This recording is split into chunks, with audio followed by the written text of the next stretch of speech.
Kia ora and welcome to a new video from NZ Pocket Guide. Today I'm going to go through everything you need to know about boutique accommodations in New Zealand. So without further ado, let's get started.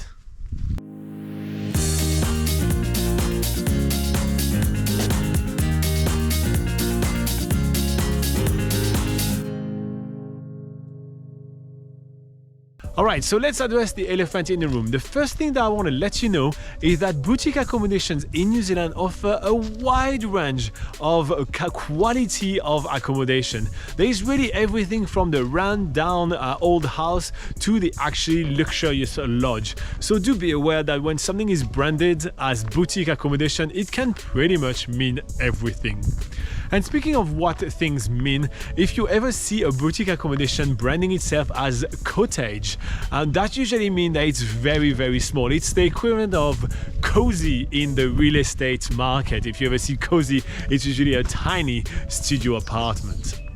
Alright, so all the different ratings that you will find on a lot of different websites are pretty much meaningless. What you will want to look at, especially for boutique accommodation, is the review. Reading both the good and the bad reviews and taking both of them with a grain of salt. The reviews that are too good are probably, well, there is something behind them. And the reviews that are too bad are probably just the result of a really bad experience and not necessarily the most objective either. So trying to find a good medium and reading a lot of reviews will help you find the best boutique accommodation for your needs when traveling in New Zealand.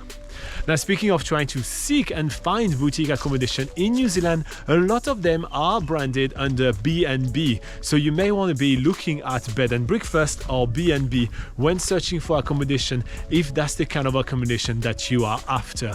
Looking for boutique accommodation may only narrow your search and reduce the amount of results of what you will be able to get. Speaking of getting results, booking through OTAs, which are the Booking.com, Expedia, Trip.com, or whichever your favorite one is usually a good idea, as a lot of boutique accommodations in New Zealand are run by independent providers and therefore have a wide range of different cancellation policies. And we've seen that a lot with COVID-19. So knowing that booking through one of the major OTA gives you a uniform cancellation policy and allow you to be able to cancel with more flexibility may be a really good option when planning a trip to New Zealand. Something really silly to keep in mind is that a lot of time, a lot of boutique accommodation will list a wide range of facilities which are available, such as a pool, for example. Making sure that you ask which facilities are currently available is a good idea, because if you are planning, for example, on using extensively the pool when staying there and it turns out that the pool is under maintenance for the last 6 months, which it does happen quite often, then that may kind of put a bit of a grey cloud over your trip. So make sure that if there are some facilities you are extremely keen on using, you are checking in with the accommodation provider and making sure that they are currently available for use.